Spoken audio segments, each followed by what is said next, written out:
schedules and all that stuff. Taraweeh, as far as the council has put forward, is going to be starting Wednesday night, so not tomorrow, but the Wednesday after, inshallah. And Thursday will be the first day of Ramadan, unless by some miracle, which is impossible, but if they somehow see the Hilal on Tuesday night, which is not visible anywhere around the world, if it's seen here or somewhere reliable, they may end up calling it earlier, but I don't think that's the case. I think most likely Thursday will be the first day of Ramadan, and Wednesday night will be the first night of Taraweeh. So Monday and Tuesday next week, we won't have any of the mentorship programs running to give us a little bit of buffering time. I know that Khalid Jazakallah Khair has been kind of running through a number of practical, this is the second phase, or this is phase 2 of the mentorship program, after we kind of covered some of the Islamic core principles and talked about a number of topics that I hope, inshallah, you found beneficial. That was more didactic, it was more kind of discussion based, and it was value driven. Khalid's phase 2 is going to be more habit building and more practical skills and things you can do to try and improve your quality of life and your probability, inshallah, of achieving your goals. But since Ramadan is coming up soon, I do this all the time. I just take a section out of anything that I'm doing and just kind of prepare people, talk to people a little bit about Ramadan, because I think it's worthy. So if you've heard this before from me, try not to be too bored. Act a little bit surprised as I go through things, just for my own self-esteem. It's funny enough, this presentation, or these topics that I cover when we talk about what happens before Ramadan, I give it in different languages and give it to different age groups, and it really works for everyone. It works for me. I don't tell you anything that I don't tell myself before Ramadan. I don't remind you of anything that I'm not willing to remind myself of before Ramadan. And Ramadan has a lot of things to talk about. Like, that's why we, for the next 5 to 6 weeks in Jummah, I'll be covering as many aspects or angles of Ramadan as possible. But I think it's important that for us to summarize or to simplify a little bit the holy month of Ramadan, so that you can aim for something. In the midst of a very busy and sometimes complicated life, I think it's important that you have something to kind of think about and aim for. And I think you start out by kind of realizing what the 5 or the major bounties of Ramadan, what are the big things that you get out of this month? There's way more. So if you're like, oh, what are you going to talk about this? And talk about there's a lot of stuff that I'm not talking about. And just taking the big 5. I think that if you just memorize them, like you can know them and have them back in your mind, always thinking about them, then they will drive you. They will help you put together your plan, help you kind of figure out your objectives, your goals, help you achieve, inshallah, what you want to achieve throughout the month. But if you don't know what Ramadan offers you, then you don't really know what to do. You just kind of go by habit. Everyone's fasting, so you fast. Everyone's praying, so you try and do that, and then it just kind of rolls along. But really, Ramadan shouldn't be that for you. The motto that I bring forward, or the slogan of the month for myself, it's been the same motto I've had for maybe 17, 18 years, is make this Ramadan the best of your life. Every time Ramadan comes by, you should say that to yourself again. I'm going to make this Ramadan the best of my entire life, the best Ramadan I've ever experienced. And I can tell you that you'll run throughout your life into times where it'll be harder to say that than maybe it is today, for example. If you say it today about this Ramadan, you may have a bit more possibility of achieving it, but you will run into times where that's hard to say, just for different reasons. And I remember Ramadan of 2000, there's 2 Ramadans specifically not too long ago that occurred, like 2013, 2020. For me, those 2 Ramadans were very, very challenging. 2013, I was stranded somewhere between my home country and between Canada. I was living in Amman, and I couldn't find I wasn't sure if I was ever going to get out of there and maybe make it here. So I was only 2 hours away from my village, but I wasn't able to lead the Taraweeh there anymore. I wasn't the Imam of the Masjid anymore. There's a lot of nostalgia, like after 50 or 12 years or 13 years of leading in a place, I can't go back. So I was praying alone at home with my wife. We were just reading. I remember that Ramadan in my mind. This is going to be like a really bad Ramadan. I'm not going to enjoy this. That was like what Shaytan was coming to me and saying, like, the week before. I was really worried about it. But I just went back to the basics. I'm like, all right, this is just like any other Ramadan. If I make the right intention, inshallah, I can. And when I looked at this Ramadan later, like when a few years passed by, I looked back at it, and I realized, subhanAllah, how actually special it was. Not only did I pray, I for the years before, I had developed a number of students, so I didn't I didn't lead as much Taraweeh anymore. I had all the students kind of for training purposes, so I was leading a little bit less and letting them kind of take their space and whatnot. That Ramadan, because I was alone, I had to read the Juz' every night myself, because it was just me, my wife, and Ahmed was maybe a year old. So we read that because I couldn't find a masjid that was doing khatma in Hashmi Shamali, funny enough. in the Middle East, in the midst of, I couldn't find a masjid that was going to recite the whole juz within a night. So I said, I'll just do it at home myself then. So for that month, I read the whole thing myself, which I hadn't done like on my own for maybe 7 or 8 years, because I had students who were kind of taking on that. I prayed in 3 continents. I started out in Asia and Jordan, and then I prayed one night in the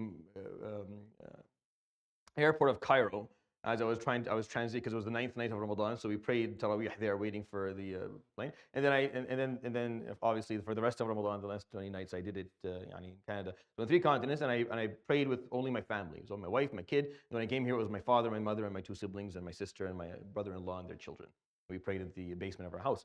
So I look back at it later on, years later, like that actually was a really, really cool Ramadan. That was actually one of the, I started writing, like I started my own little Ramadan reminders that I started to write. And I hadn't written anything for a long time, and I began it then, and for 10 years, I did it up to last year. I may do it this year, I don't know. But it started, like I actually started a habit that I really am happy that I started, because it was a way for me to kind of lock down some of my thoughts.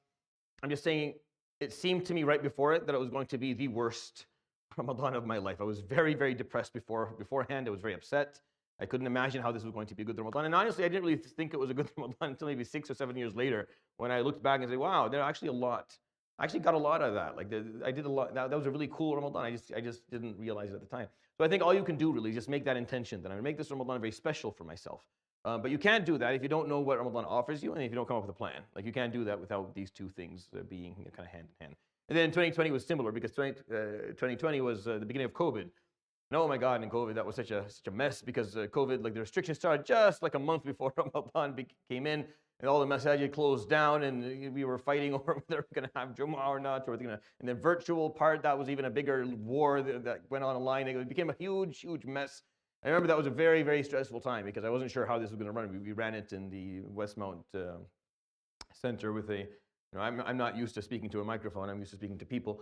And then we were just sitting in a room in the masjid, only 4 of us, and a camera, and that was it.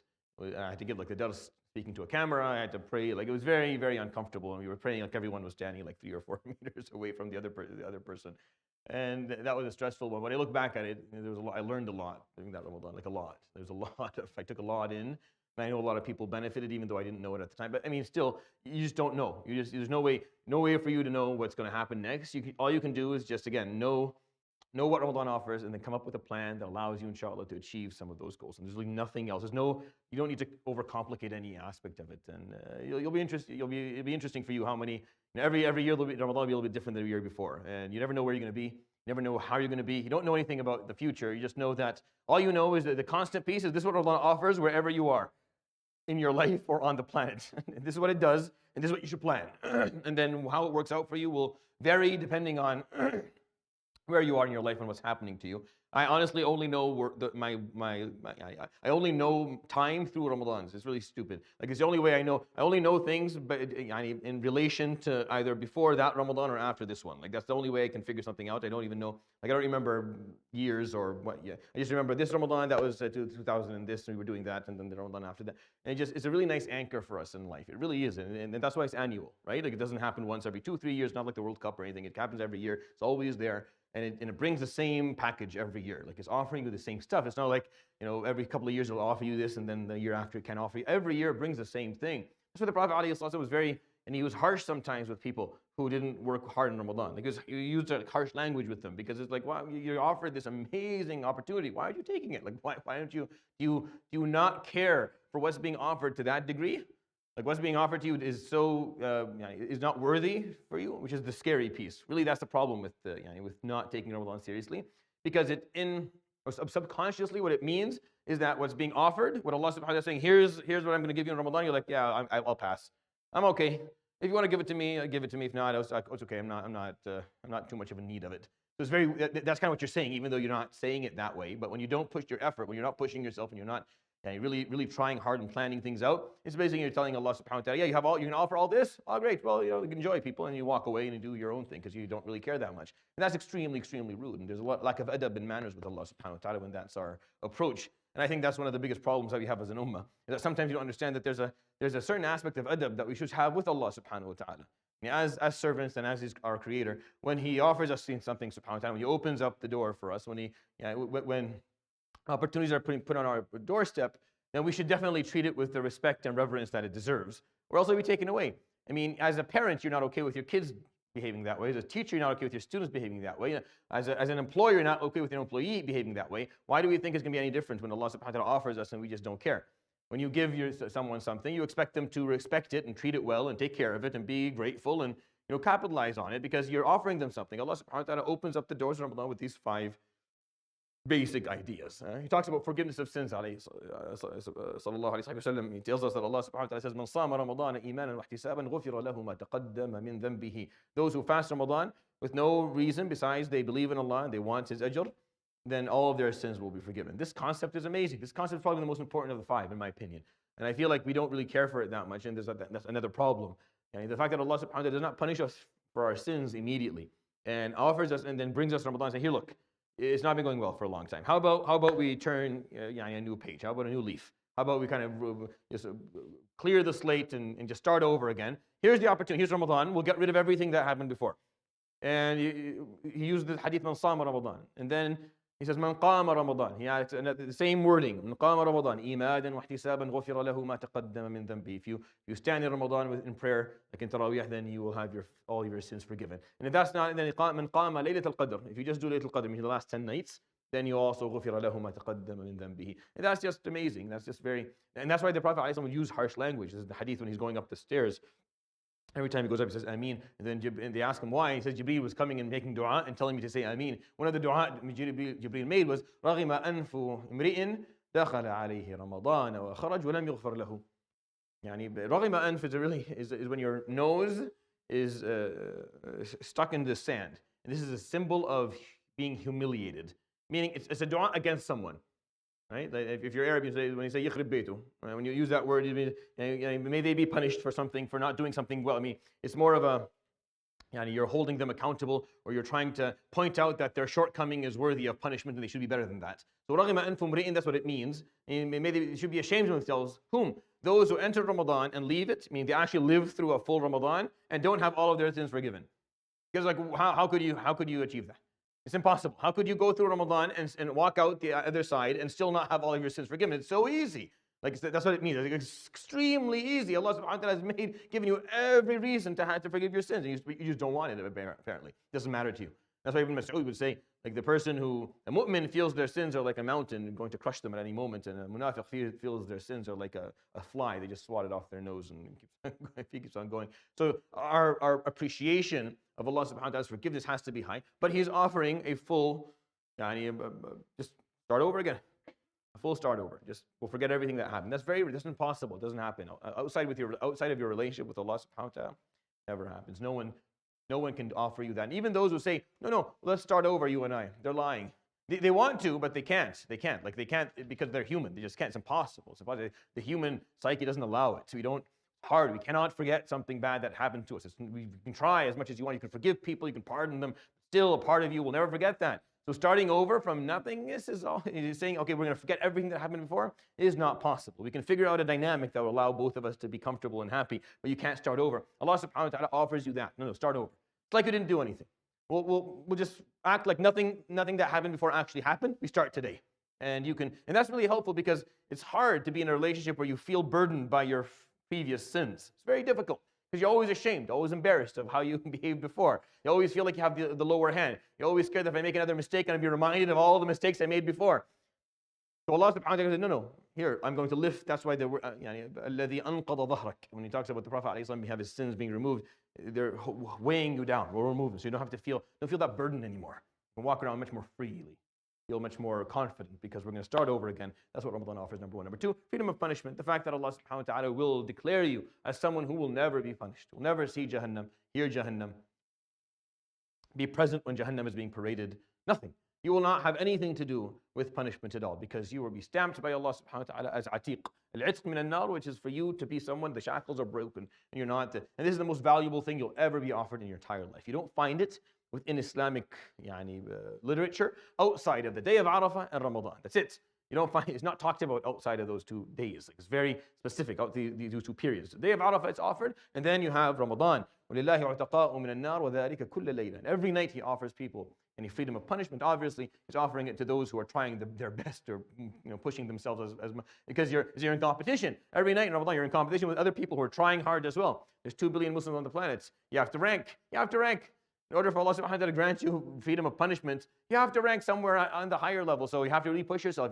Those who aren't trying hard are not going to get that. It doesn't mean that if Allah subhanahu wa ta'ala offers you that you'll never sin again. It just means that you'll always find a way back. You'll always find a way back to do the right thing. You always repent. You'll always be reminded of Allah subhanahu wa ta'ala. You always go back again if you make mistakes. That's what itq means, because Allah subhanahu wa ta'ala will never, ever offer you something and take it back again. If He declares you as someone who is free of punishment, He'll never take that back.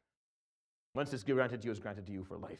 So this is the most valuable thing that you can be given, wallahu a'lam, within this month, is just that freedom of punishment. Number 3, immense rewards. The amount of rewards that are offered in Ramadan is not comparable to any other time of the year. Every act of worship is equal to an obligatory act of worship, and obligatory acts like a dhuhr is like timed by 70. It's like, and when you come Yawm al-Qiyamah, the Prophet ﷺ says in the Hadith Qudsi, قال الله كل عمل ابن آدم له إلا الصيام فإنه لي وأنا أجزي به. Every act of worship the human being does, there is calculated, numerated. There is something that they're going to get in return that is very clearly described, except siyam, except fasting. No, that's my matter. That's my thing.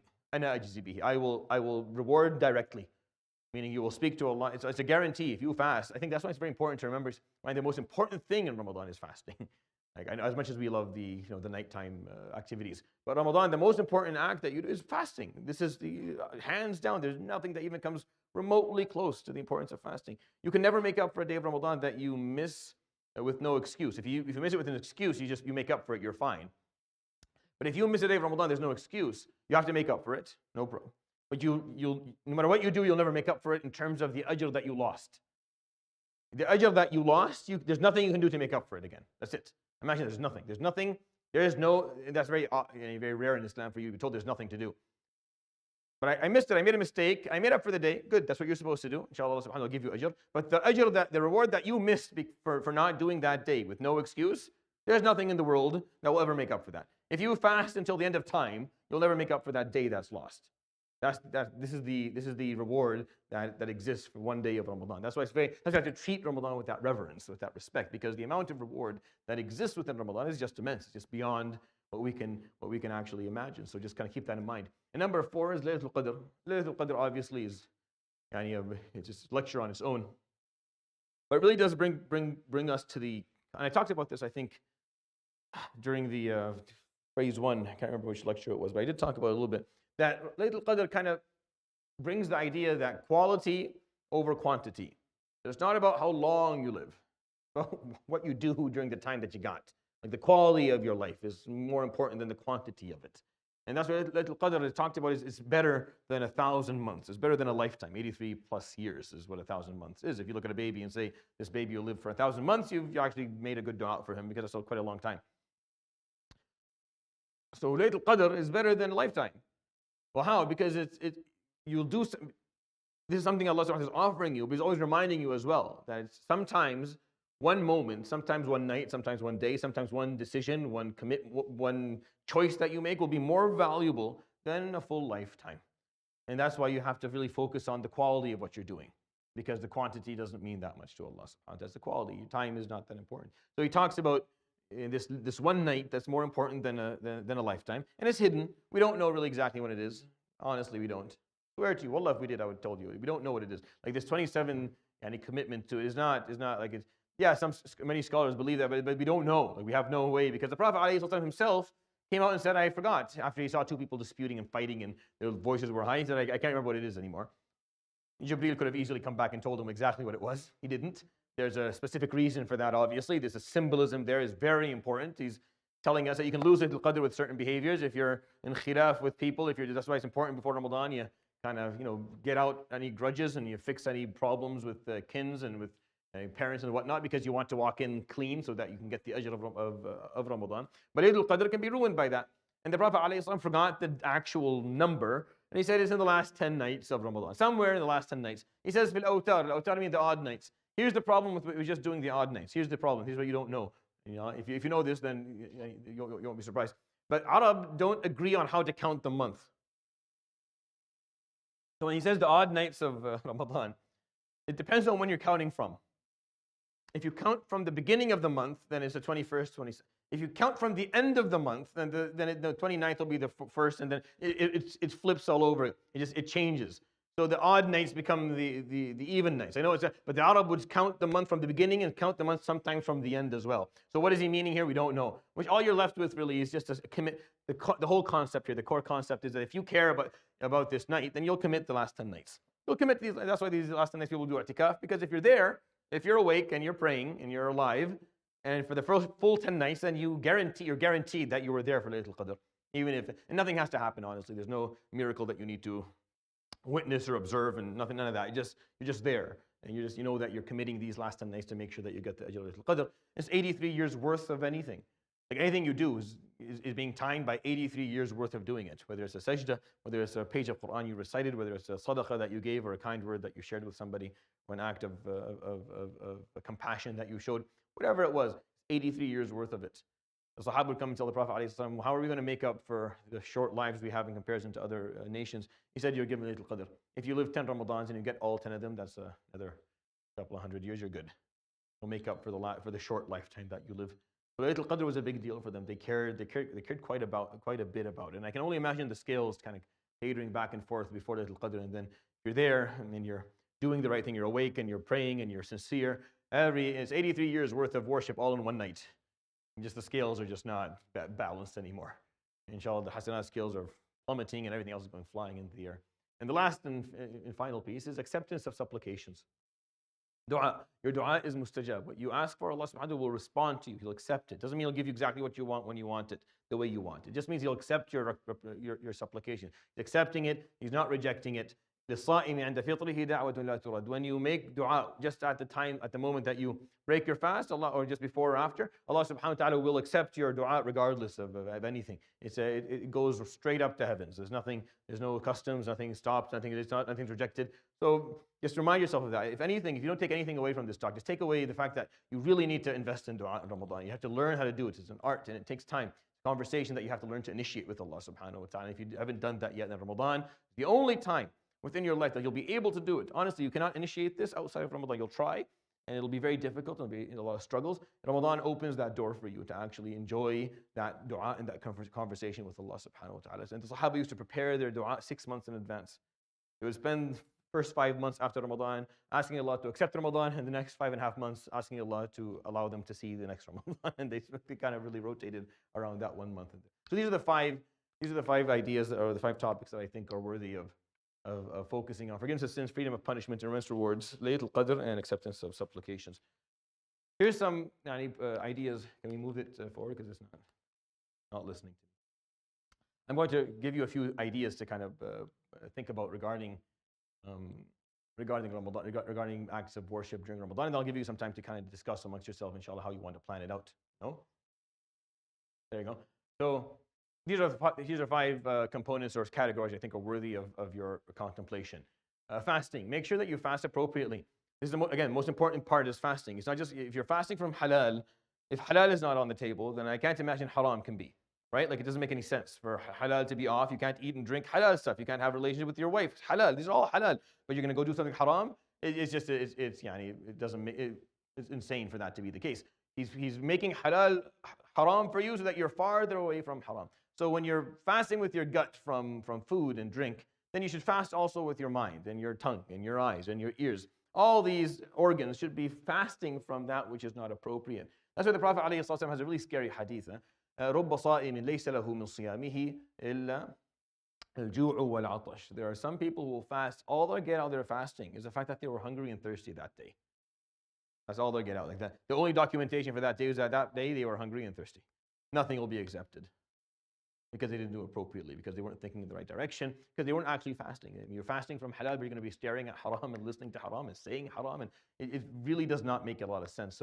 So fasting is like fasting in ancient religions all over the planet, and Islam is an act. It's a cleansing act. It's there to cleanse. You lessen your consumption and you cleanse yourself for 30 days. So it's important that you keep that going. So you shouldn't be gaining weight in Ramadan because you're eating copious amounts of food before within the nighttime. Lessen your consumption, eat less. You'll find yourself. This is it's a very spiritual act to actually be able to do fasting. When you're fasting, your energy comes down, your metabolism kind of plateaus. You're able to focus a lot more. You're not as distracted. There's a lot of benefits for actually doing these 16, 17 hours fasting on a daily basis. It actually does bring out a lot of good health aspects to you, and also psychological as well. So, but you have to add to that fasting the fact that you're removing distractions. So today, go home and turn on your phone and just start deleting stuff you don't need. Just delete like a frenzy. Just delete everything, and you're going to spend the 30 days of Ramadan. What you do after Ramadan is up to you. But in Ramadan, try, because there's no point. There's no point in you being really hungry and really thirsty, and you're listening and staring and conversing and participating in something you shouldn't be doing, and you're totally distracted. You're not really focused on anything. Your heart's not in the right place, and you're ruining it for yourself. So fast appropriately. I cannot emphasize this point enough for you. It's very, very, very valuable to do so, to actually fast properly and enjoy that feeling that you get with it, inshallah. Quran. Ramadan is the month of the Quran. Period. There's nothing. It's the month of the Quran. It's the month where you reconnect with the book of Allah subhanahu wa ta'ala. You bring it back into your life. You take it off the shelf. You maybe dust off all the dust that's on it because you've been reading it for a long time. Start reading the Quran and start understanding the Quran and connecting with the Quran and praying with the Quran. So think of what you're going to recite. Are you going to do a khatma, 2 khatmas? What are you going to do in Ramadan? Are you going to memorize something in Ramadan? You're going to make sure that you add something to your... It's always nice if you don't memorize a lot of the Quran, don't know a lot of it. Well, say, you know what? I'll memorize this surah in Ramadan and just focus that whole month trying to memorize the surah and walk away with a surah that you can always remind yourself. I memorized in the Ramadan of 2023, and that surah stays with you. You're just, even something that's simple, and not everyone has the same, like some people are hafidhin a lot, some people don't know a lot, some people can read Arabic really well, some people can't. Depending on where you are, just make something, give yourself a little bit of a goal that is achievable, inshallah, for yourself within this month regarding the Quran. Taraweeh, make sure you pray a full khatma. Whether it's at home or in the masjid, make sure you pray a khatma, meaning you read a juz every night and you finish the Quran within Taraweeh and Isha, the Isha and Taraweeh at the last night of Ramadan. We do that here, obviously, and you're welcome to come and join us. But there's a lot of masajid that do it as well. Just find a place where you'll do this. Don't do the marathon Taraweeh. Don't do the Taraweeh that just is there to help you digest your food after having a very heavy meal, and then so you can go back and eat again. Pray so that you have, it's only an hour and a half. Like the longest Taraweeh will be like around an hour and a half. And an hour and a half is really nothing. I'm pretty sure your iPhone will agree with me if you ask it how much time you're spending on it daily. Knowledge seeking. Make sure that there's a certain amount of knowledge seeking in Ramadan. If you're not listening to a lecture, you're reading a book, make sure you have something. Connect yourself with learning your deen a little bit in Ramadan. Whether there's someone you enjoy listening to on YouTube, like a scholar who has a daily lecture during Ramadan or a series. Find something that you enjoy. We run a lot of stuff here. A lot of other masajid will running stuff about. Find something you like and just stick to it and learn. Make sure you increase your knowledge. And then good deeds. Think of sadaqat, what you can do to your parents, what you can do with your relatives. Think of good deeds that you can initiate and start in Ramadan that you never did before. Sometimes there's a little bit of a hajiz or a barrier between you starting something or doing something you want to do. You want to show affection to someone. You want to build a bridge with somebody. It's very hard to do. Use Ramadan as that moment where you'll try and start that, because it's a really good, it's a strong motivator, Ramadan. It's hard sometimes to do other things outside of Ramadan, but Ramadan gives you that ability to do it. So think about things you know you should be doing that you haven't done. You're waiting for an opportunity. The opportunity hasn't come, and it seems like there's been a long time since you've been waiting for this to be fixed. It's not fixed. Use Ramadan as the reason for you to kind of make that step or take that initiative in terms of fixing a relationship or doing something good that you know you should be doing. So I just gave example of sadaqah and parents and relatives, but there's a million other things that you can probably come up with that you would like to do, whether it's starting a new habit or breaking bad habits. And we'll talk about habits during Ramadan, inshallah ta'ala, because the point of Ramadan at the end is to help you build habits. It gets rid of a lot of bad ones, and it builds you a lot of nice ones. You can't continue the same high that you were on in Ramadan after Ramadan, but you can increase your baseline. Like you can elevate the baseline that you're at after Ramadan. You can say, I've improved it. I'm not going to stop this or this, and you keep like a nice plateaued baseline that's higher than it was right before Ramadan. You can ride the wave that Ramadan offers you and continue with some good habits moving forward. But that doesn't work if you don't have a plan. So what you're going to do, inshallah, for the next maybe 30 minutes or so within some groups, just discuss two things. Maybe what you hope to do this year to make this Ramadan the best of your life. Like, have you thought about this? If you haven't thought about it, now that you're thinking about it, what do you think you can do? What steps can you actually take? And if you were to think hypothetically, if you just hypothetically, like, no, I'm not going to do it, but hypothetically, if I was going to make it the best Ramadan of my life, I would do 1, 2, 3. I would stop 1, 2, 3, and just maybe chat about that a little bit. You'll find that you have actually you will come up with practical ideas. You'll come up with totally practical ideas, pragmatic steps, things you can do that are not that difficult. A lot is offered, alhamdulillah, in the city, and there's a lot of things you can go for. I'm going to offer, inshallah, next week throughout, like Jumu'ah khutbah and Saturday night and Sunday night, I'm going to be offering like a plan. I'll throw out a plan for you. You can take what you want from it. But I don't think I should. I think you should be able to come up with your own. Like Ramadan is very personal. Everyone will experience it differently than the other person. So experience it on your own terms. Just make sure you have something. Like make sure you understand what it offers, and you have an idea of what the categories of maybe improvement that you can come up with, and then just come up with something that helps you, inshallah, make those steps forward. And actually, you'll really, once you do that, you'll never regret doing this, by the way, ever. Like, you'll thank me for this. This is Ramadan. Will, if you start revering, respecting, and properly planning for Ramadan and enjoying Ramadan, you'll never regret it. Like, you'll really enjoy it. Like, a huge difference in your life. Like, really, I feel like, this is what I feel like. Right before Ramadan, I feel like, when your phone's on like that 1% with that red thing, that's exactly how I feel on the inside. I feel like just holding on, just that 1%, just waiting for Ramadan to begin, and just you get charged. Hopefully, you charge yourself enough to make it to Ramadan afterwards. And because so when you say I'm not going to do anything this Ramadan, too busy, I don't know how you're surviving. Like, I don't understand it. I need someone to sit down with me, explain to me, how are you actually making it? Because I can't see it. Like, I literally plan for Ramadan all year round. Like, I plan for Ramadan the moment Ramadan is over.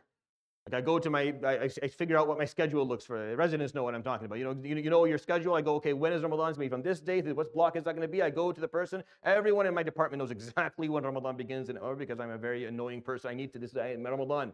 No call. I take call before, I take call after. I'm not taking. I still end up taking call anyways, but you still, like, I plan it out and make sure that I have the time and the capacity to enjoy the month of Ramadan, so that I can actually, because I don't understand how you could probably or possibly spiritually charge yourself and feel connected to Allah subhanahu wa ta'ala, improve your status without capitalizing on this month. The moment you decide that this month is not worth your time, I don't know what you have to explain to me how you're doing it, because I don't know how. I can't imagine it without Ramadan. So I think it's worthy of kind of thinking about. And the second piece, compile a list of changes you hope to make throughout Ramadan. This will be your Ramadan plan. Try to come up with a list. It doesn't have to be written down, but you can maybe chat within your group about maybe categories and things, and everyone can. Sometimes it's helpful to share these ideas, because sometimes you're not really sure, and sometimes you need a little bit of motivation. You need a little bit of someone to kind of motivate you. Sometimes you need a companion who will force you to stick to something that you know you should be doing, you're not doing, but maybe if you get a little bit of encouragement, you end up doing. So that's always helpful. Companionship is really important in Ramadan. You can't do it alone. Definitely cannot. That's why we pray together. That's why we come to the masajid and we pray Tarawih together, we can pray Fajr together. The idea is that we encourage each other to, because it's hard. I can tell you, by the end of Ramadan, you'll be tired. You'll be tired. I'm always at the end of Ramadan happy that it's over. I'm just like, I can't wait for Eid to come so you get tired. You get depleted. But another part of you, like physically, you're tired. Yeah? But spiritually, you're at a level where you're inshallah, you're better. You're better than you were before. There's afiyah, there's some wellness that didn't exist before. So I'll give you some time, inshallah, to chat about that. If you maybe help, you guys can just you can make a small group or big group. I'm not expecting anyone to share anything at the end of this. It's more just for your own benefit to chat. Please attend the Saturday and Sunday sessions so that we can talk a little bit. I can share with you what I think a reasonable plan may be, and we'll share with you the plan of the center and maybe the plans of the other centers as well, inshallah, so that you have an idea and you can figure out where you want to go, inshallah ta'ala. Yeah, you can maybe just gather up. It doesn't have to be nothing formal. It's just nice to chat and share ideas, inshallah. Jazakumullah khair.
So I just want to take a moment to kind of share with you, inshallah, a few things about this year. So how many of you were with us last Ramadan here? How many people here were here kind of part of our... Good, so there's a lot of new people who weren't. Excellent. So we run pretty heavily throughout Ramadan. I'll just give you a kind of quick breakdown of what we do, and then if you're a part of the social media groups and whatnot, you'll be able to kind of see the program or the planning. So basically, after Fajr every day, obviously we have pray Fajr, and then we have a dars around 20-25 minutes on weekdays, and maybe 35 to 40 minutes on weekends, like a little bit longer. Different topics. We'll share the topics, inshallah. I think during the weekday, I'll be doing the attributes of the Prophet alayhi salatu wasalam. I'll try to talk about him alayhi salatu wasalam from different angles. And on the weekends, I do tafsir of a surah. So this year will be Surah Fussilat, inshallah ta'ala. And then after Asr every day, especially for the guys, there's going to be, from Asr to Maghrib, there'll be people here to help you if you want to learn to recite the Quran, if you want to memorize a bit of the Quran, if you want to do a khatma, then you just come. There'll be someone here to listen to you, someone here to help you read, someone here to kind of help you kind of follow along. We tried to do this for the ladies last year, and it was a hard no. The ladies said, nope, Asr and Maghrib is not a good time for them, so we didn't pursue that any longer. I'm not sure what they did last year, the sisters, but I'm not sure if they ended up finding a time. I think they found some times after Dhuhr on weekends, but I'm not sure if they're actually running it this year, because the sister who did it last year is not around. But we're still kind of waiting on some confirmation for that. And then obviously we have Taraweeh. I start maybe 35 minutes or to 40 minutes before Isha. I give a dars basically before Salat al-Isha. Isha will be 8, so you can see it's 8:48 by Ramadan. 10 days from now is when, or something like that, where Ramadan starts. It'll be 9 o'clock. So basically 8:25, 8:30, I start, I give a dars. Then we pray, we make Isha adhan, and then we make Iqamah almost immediately after.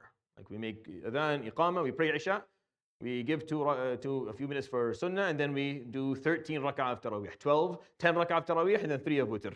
And we recite the whole Quran within Isha, Taraweeh, and Witr. And we always do the Khatmah on the 29th night, always. So basically, that would be, I think, it'll be Wednesday. It'll be a Wednesday. Towards the end of April, it'll be a Wednesday night that we'll do the Khatmah. We finish the Quran. And we have a dua in Witr every night during Salah. So that's kind of the schedule that we have on a daily basis. And then we have after Taraweeh, there's a brother who comes in at 3 o'clock and he recites another Khatmah, Sheikh Abbas on his own from 3 maybe just until Suhoor time. And then the last 10 nights is a little bit of a different program, because at the last 10 nights we have Tahajjud. So the night becomes much more full. There'll be a lot more going on. But generally speaking, there's always something going on aside from maybe after, like an hour, 2 hours after Fajr, when people leave, until maybe around Asr time or something. That's because people are working or they're not around. We don't have i'tikaf here, so we don't do i'tikaf at this masjid. It's just not set up for that appropriately. LMM, I think, sometimes offers that. So if you want to do the last 10 nights, you want to do i'tikaf, you can do it there. But honestly, I think in the modern setting, i'tikaf is the way it was done, is especially in this country, is probably hard to actually achieve unless you're taking time off. And if you're going to take time off, might as well just get on a plane and go to Haram and just do i'tikaf in a place where it's actually going to be worthy of your time. But I would just say that every time you come to the masjid during the last 10 nights, just make niyyah of i'tikaf, and then when you leave, you have to leave for work, or you're allowed to do so. So that's kind of the plan for us here in Ramadan. I would just advise you, regardless, it doesn't matter where you end up going for Ramadan. It doesn't matter. You just see what is the closest center to your house. What is the place that you're most likely to be able to go to on a daily basis? Because 30 days is a lot. 30 days is a long time. For you to be commuting to a faraway place 30 days in a row will kind of, will make you tired. So find the places the closest to you, the places that and then just commit to their schedules. Like go to their durus, go to their Taraweeh, then for Isha, and just be a part of what they're doing, and find out what you really find. Look for your soul, look for your heart, and see where you're finding yourself, thriving and enjoying the time, and commit to that. And make sure that you have some companionship, as you do that, because really alone is very hard to get these things done. You will lose momentum. Now, I watch the fluctuation of people. I have the graph for Ramadan, and the first night is okay. And then the first night, as in the night before the first day of fasting, because that's the first day of Taraweeh. That night is moderate. The night after that is when you have that's the peak. That's the highest number of ever. It's that night. And then maybe a week after that, it stays high, and then it just dips like Niagara Falls. It just dips for maybe another maybe a week and a half or more. And then the 20th night, even though it's not the first night of the last 10 nights, the night before that, but people don't know. I don't correct them because I'm happy that they're here. But they come on the 20th night, they start coming in again, and the numbers start to kind of grow in the last nights. So, and that's the normal fluctuation of human behavior all over the planet and globe for Ramadan. Make sure yours is different. Make sure you're more, that's what I'm trying to talk about in terms of planning. People will fluctuate in terms of their ability to commit to stuff. You just stay constant.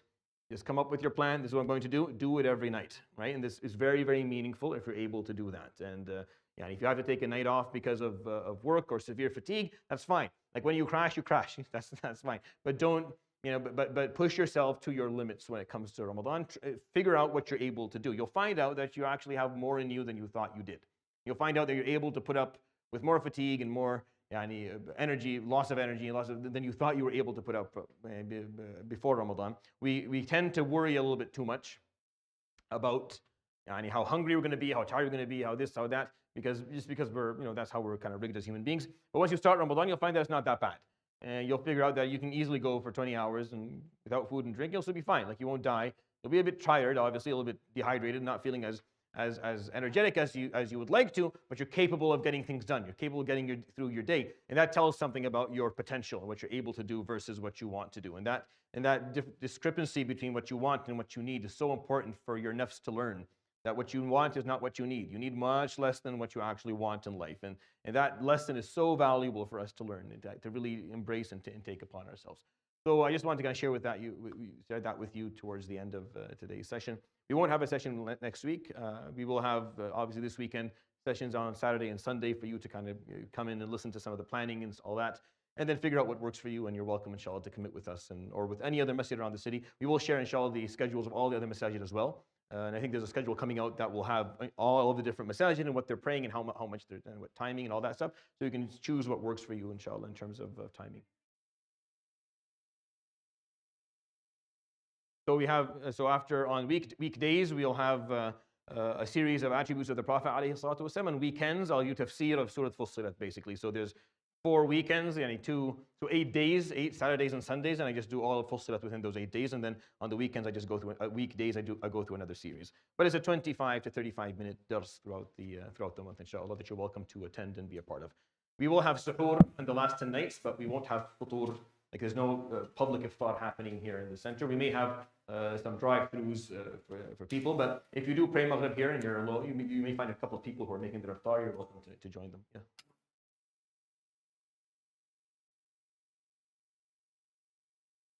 So I will give a series at some point between Asr and Maghrib during Ramadan. It'll be a 7 or 8 episode. When exactly, I have to determine what the easiest week is going to be. Somewhere probably going to be in the middle of Ramadan, like the middle 10 days of Ramadan. I don't like doing it the last 10 days because I get too tired. But somewhere in the middle, I'll announce it once I'm coming closer to it, inshallah. So there'll be an 8 episode series this year as well as this, like last year and the year before, inshallah ta'ala.